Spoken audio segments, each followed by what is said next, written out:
Good evening, all of you. It's a very, very pleasant evening. Am I right? Slight setback to the male sector to which I belong,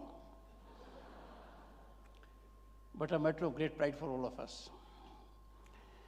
Honorable Governor of Punjab, most respected, Shri Banwari Lalji Purohit, Honorable Governor of Haryana, Shri Bandaru Dattatreya, Honorable Speaker of Punjab Assembly, Shri Kultar Singh Sandwan. I'm still waiting for his invite to address the Punjab Assembly. I'm sorry. Honorable Education Minister Punjab, Shri Harjot Singh Bains,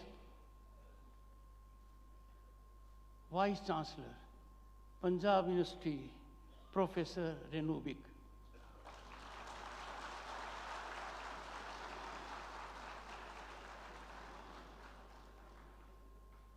I recollect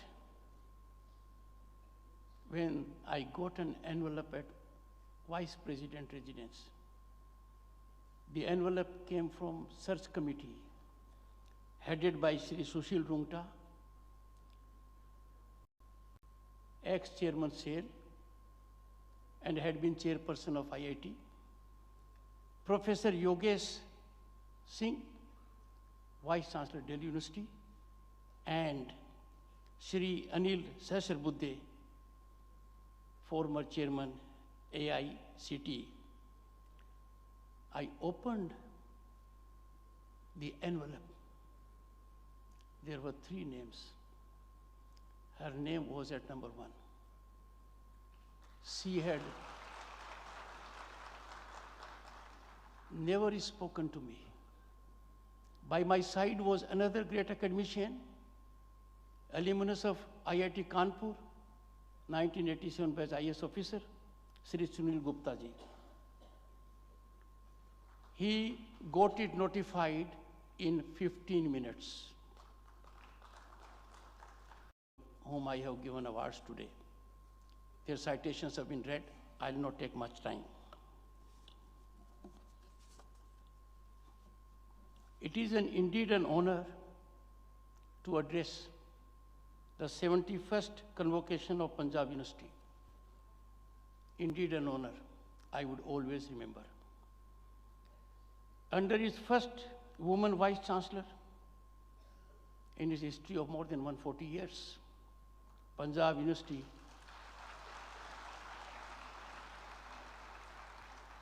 is on a path of progress.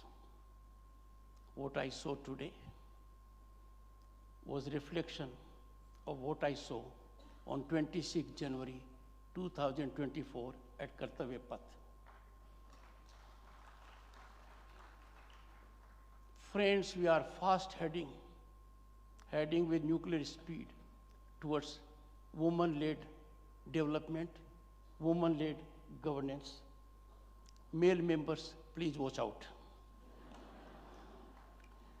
Congratulations to the graduating students, their families, friends, and esteemed faculty. I am sure the students on way to becoming alumni will lifelong nurture the friendship picked here. A convocation is a momentous occasion and ever to be cherished by the students and the faculty. Friends, always bear in mind, learning is lifelong and does not end with a degree. Congratulations to the distinguished honoris causa awardees, very befitting recognition. A recognition that will motivate and inspire many. Also, congratulations to Punjab University Ratna Awards. Each of them has made very distinguished contribution in their fields. Friends, this esteemed institution has been a cradle of visionaries, scholars, and leaders who have made significant contributions to various fields, from academia and research to public service and entrepreneurship.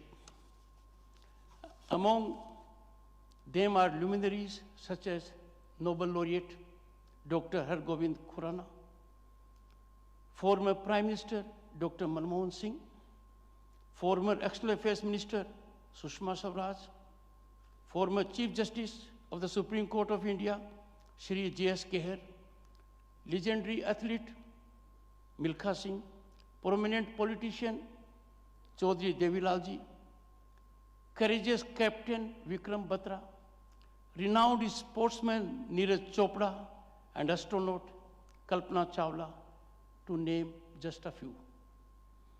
Friends, at the 4th Global Alumni Meet in December 2023, I had emphasized that the true strength of a university lies in its faculty and alumni, much beyond its infrastructure. From this platform, on this occasion, I urge the alumni to come forward in a concerted manner and give liberally to their alma mater time and resources. In developed nations, as you are fully aware, the rise of institutions is driven by alumni and corporates. There is a lot to be done by these segments in this direction. I am sure they would listen to me and catalyze a favorable scenario. The progress as regards Punjab University alumni is not on expected trajectory. It is not even a fraction of its potential. I acknowledge the good work they are doing. They are doing a commendable good work, but it is not a fraction of their potential. Time has come when they must exploit their potential to ensure this university is on incremental trajectory and reaches a level which is in the top grade. I have optimism and hope that alumni will come forward and contribute their time and resources. This will account for growth of research in education sector and take this great university to greater heights. Friends, I urge corporates in this country to handhold educational institutions almost over, and this will lead to upsurge in very significant areas, upsurge in innovation, research and development. The world over, it is being done by corporates. Our corporates are no less. They need to come forward now. Friends, you are lucky to be living in an enabling ecosystem where you may unleash and expand your talent and realize your aspirations. An ecosystem that was not available when we were students. The present student category has very wholesome ecosystem available to them. As a consequence of series of affirmative governance and policy initiatives, my young friends, you will be taking leap in the larger domain that offers new vistas of opportunities. Today, youth of the nation are enabled as never before to a level playing field divorced of nightmare of patronage, favoritism, and nepotism. You realize the importance of level playing field only when you are denied. Me and my generation have seen it. We have seen what patronage means, what favoritism means, what nepotism means. You are lucky to be living in times where you have a level playing field available to you. Friends, privileged pedigree has ended with fair, equitable, and enforceability of equality before law. Equality before law is inalienable democratic facet and a new norm now. Just imagine denial of it, how humiliating it could be that there are people more privileged than you are. Now that privileged pedigree has come to an end. It is baffling and worrisome that enforcement of law and legal process is sought to be ridiculed by some by taking to streets. As most vital stakeholders in democracy and governance, my young friends, you need to neutralize such sinister trends. Adherence to law is fundamental to democracy, and that gives us the most vital constitutional right of equality. Friends, for too long, the system and governance remained in our country plagued by corruption, nepotism, favoritism, and patronage. My young friends, soothingly, corruption once been in society is now no longer rewarding. Patronage and corruption, once password to a job or opportunity, has ended. Its practitioners are now facing heat of law. Even high and mighty are being held accountable to law and are in its tight grip. Power corridors, once infested with corrupt elements, have now been sanitized. Just imagine when you take a leap in the larger domain, what an ecosystem you'll have. This, what could be better opportunity for you to unleash your talent, realize your aspirations. Friends, stepping out, you'll find environment of hope and possibility on account of exponential economic rise and phenomenal growth of physical and digital infrastructure. Bharat, our motherland, home to 1/6 of humanity, is already, friends, the 5th largest global economy, ahead of Canada, UK, and France. In next 2-3 years, it will be ahead of economies of Japan and Germany to be the 3rd largest global economy. International Monetary Fund has recognized India as a bright spot of investment and opportunity, while World Economic Forum is confident of India becoming a developed nation by 2047. Friends, a G20 document prepared not by us, but by the World Bank shared a very interesting point as regards India's growth story. As per it, India has achieved financial inclusion. You all are aware of the massive financial inclusion we have secured in this country. 500 million people being brought into banking system. Unprecedented, unimaginable. And this, according to the World Bank, was achieved just in 6 years, which would otherwise have taken at least 47 years. Well-deserved compliments to our robust digital payment infrastructure and spirit of our people. I'm hinting at these developments because when you'll walk out, you'll see the upbeat mood. You'll see enabling system. You will see that every mechanism of governance is facilitating you so that you can achieve your dreams. Our resilient financial ecosystem of finance, economy, and growth, bolstered by an inclusive digital payment system, is a global model adopted by countries across the globe. UPI, we all are familiar, but in less than a decade has gained momentum. Countries that have embraced different forms of Indian payment system include France, UAE, Saudi Arabia, Bahrain, Singapore, Maldives, Bhutan, and Oman. Just imagine what an achievement for our nation, that our mechanism has been adopted by them. It is recognition of India's rise in global community of nations. Friends, UPI transactions alone accounted for more than $1.5 trillion annually, constituting about 50% of global digital transactions. UPI adaptability in several countries, including India's revolutionary digital penetration, is indicative of this.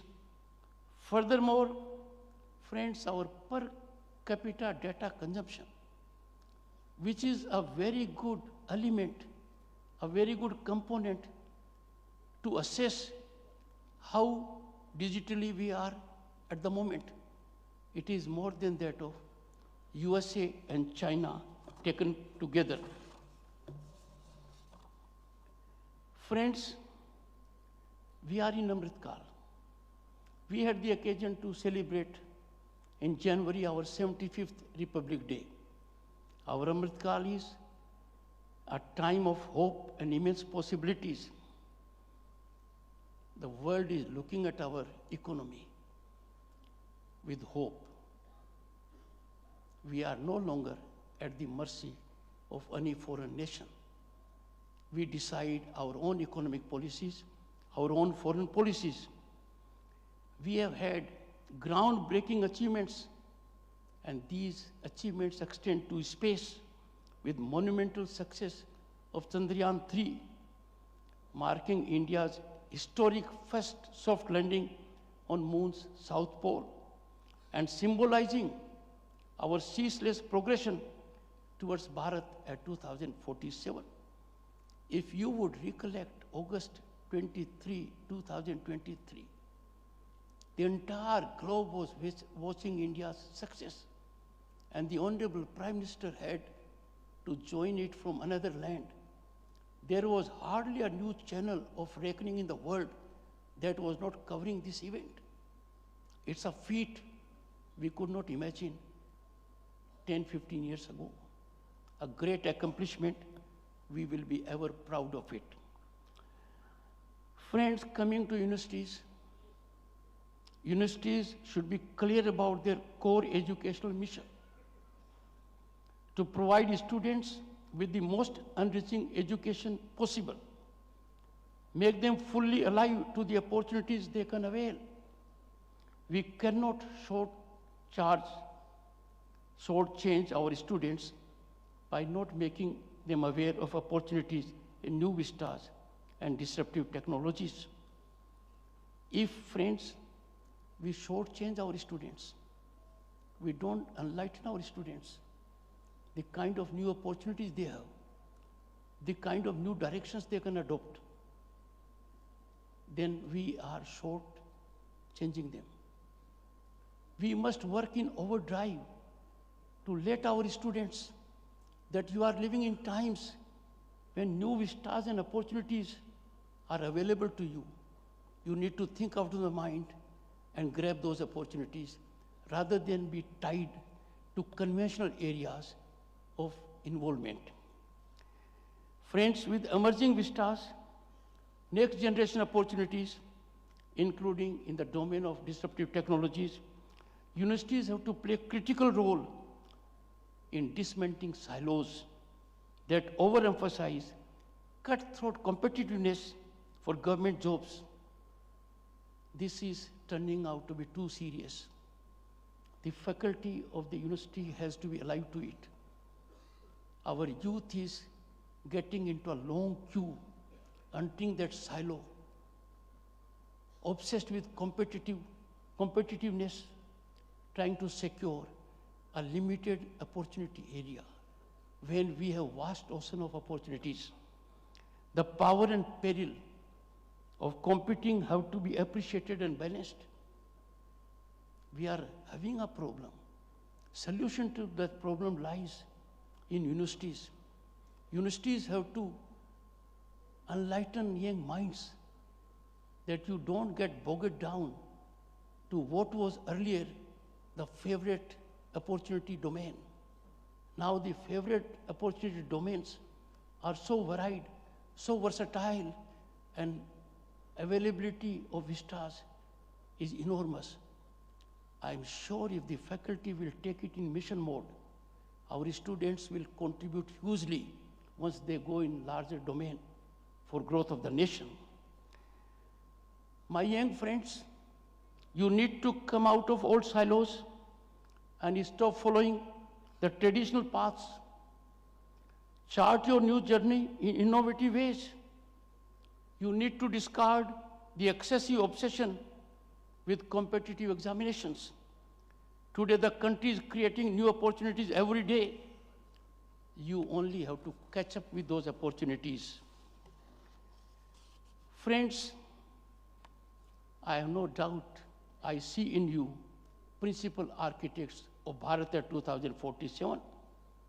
This is the right time for each one of us to assert, हम भारतीय हैं, भारतीयता हमारी पहचान है, हमें गर्व है कि हम इस महान देश के नागरिक हैं, हर हालत में राष्ट्र हित को सर्वोपरि रखना हमारा धर्म और संकल्प है. We have to take pride in our exponential phenomenal growth. We are proud citizens of a country that is on the rise. The rise is unstoppable, and the rise registered is unprecedented beyond contemplation a few decades ago. Friends, no nation can grow unless you show steadfast commitment to nationalism. The spirit of nationalism cannot be allowed to be diluted. We have to believe in the nation, and any dilution will be hurtful for its progress and for its rise. Economic nationalism, I need to emphasize here, is a facet, quintessential facet of our growth. Just imagine the impact on our growth and economy if we practice economic nationalism. I'll point out, friends, just imagine there is just no rationale to engage in avoidable imports.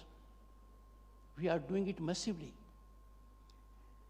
This is at the cost of indigenous products.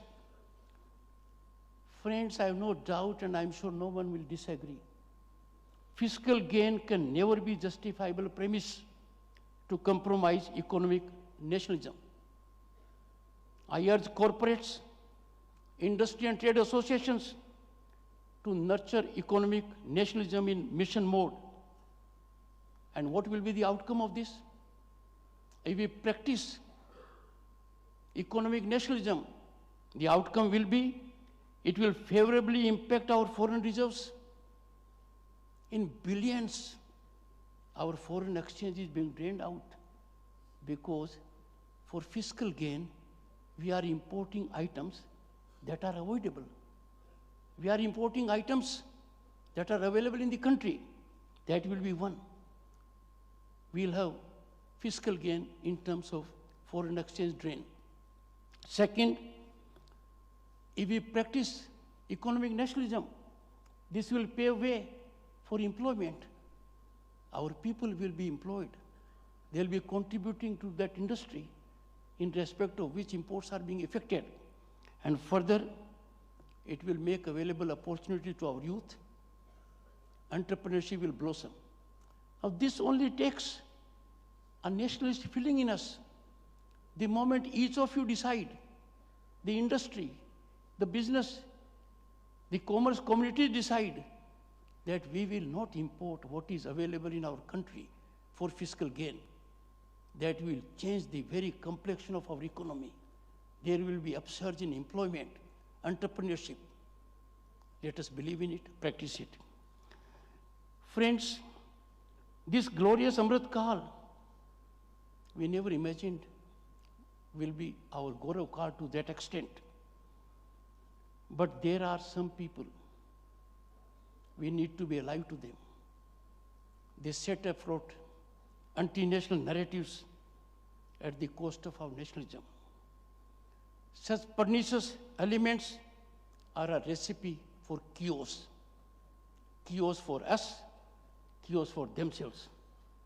It is our duty to our nation, our motherland, that such anti-national narratives must be neutralized and nipped in the bud.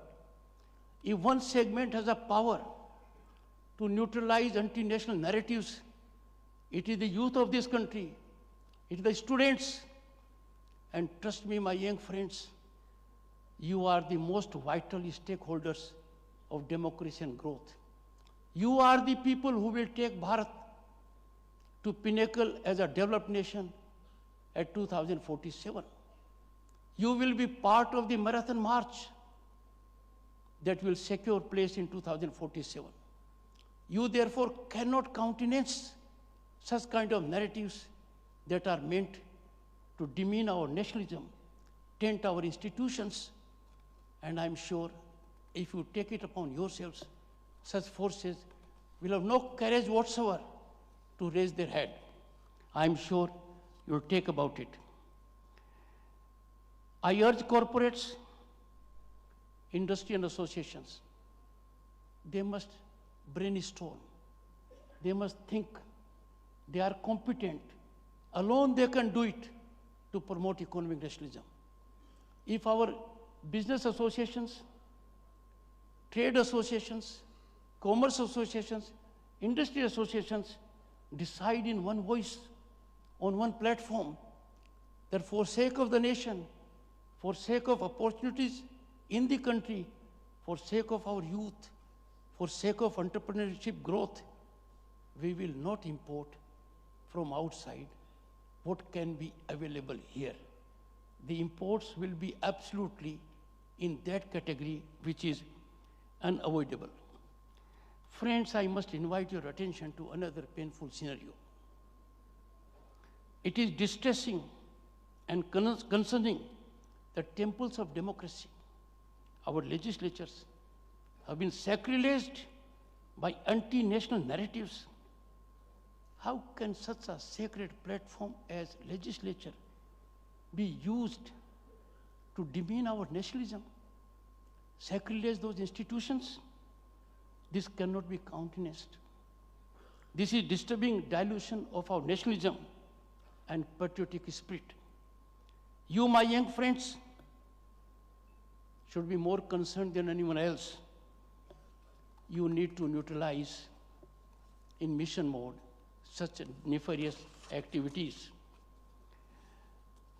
Friends, another aspect in this country which we need to focus is equitable development and last mile delivery. Fortunately, on account of governance, our accomplishments are in this area. The man at the end of the road is getting sunshine, getting benefits of governance, getting an opportunity to rise and fructify ambitions. But what is needed further is to enhance it further, to make it sharper.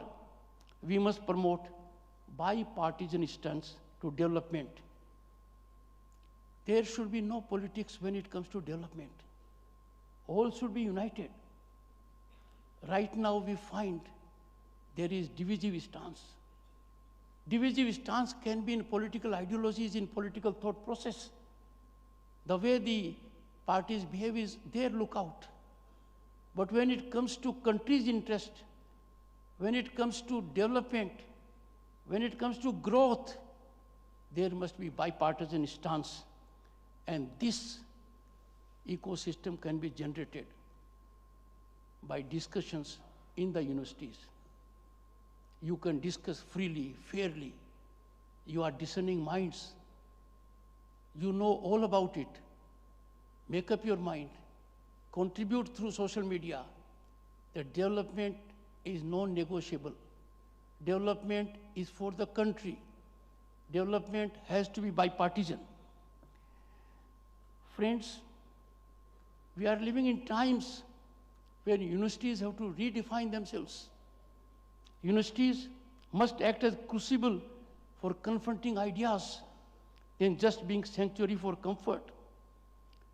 Universities are laboratories to engage in innovation and research, be nerve centers of nationalistic narratives, a crucible for identifying challenges and turning these challenges into opportunities. I appeal you all to always keep nation first, take pride in our achievements, and be ever guided by what Dr. Baba Sahib Ambedkar reflected. I quote him. And just imagine, he could visualize the challenge we'll be facing. So he reflected, I quote, "You should be Indian first, Indian last, and nothing else but Indian," unquote. Friends, this is need of the hour. All of us have to believe in what Dr. B.R. Ambedkar said. Any deviation from this line will not help our country, which has to be a world power, a developed nation by 2047. Friends, let me give you a suggestion. In the pursuit of your dreams, remember that each step forward contributes to largest tapestry of a developed, empowered India. Anything you do will contribute for the growth of this great nation. And that is massive. Embrace challenges as opportunities of growth, and let the values instilled in you during your academic journey be the guiding light in all your endeavors. I'm sure when you will take lead, you will fall down on occasions. You will suffer failure. You will suffer setbacks. But never fear failure. A failure is a stepping stone to success. Chandrayaan 3 would not have succeeded on August 23, 2023 if we had not made an effort with Chandrayaan 2, which largely succeeded. I'm confident, my young friends, that marathon march to Viksit Bharat, driven by empowered young minds like you, will achieve the goal seamlessly, swiftly, and maybe earlier than what we have scheduled, 2047. Friends, the entire world today is looking at India. India's image in the Committee of Nations is very high. India's voice is being heard as never before. You can feel it. It is in the atmosphere. And therefore, it is time for us to give everything for growth of Bharat, to make earnest efforts, ignoring all other forces, that our mission is to make this country a developed nation by 2047. My best wishes and congratulations to the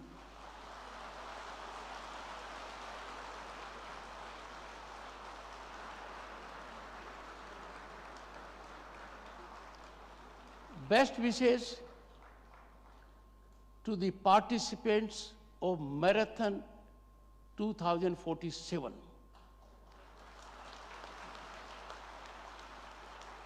I and my generation may not be around, but wherever we may be, I can say with confidence, hope, and optimism that you will achieve it. Best wishes, make most of it. In conclusion, I'll request the Honorable Vice Chancellor to facilitate a luncheon interaction at Uprashtrapati Niwas of those who have been awarded honoris causa and Ratnas of PU. Thank you so much.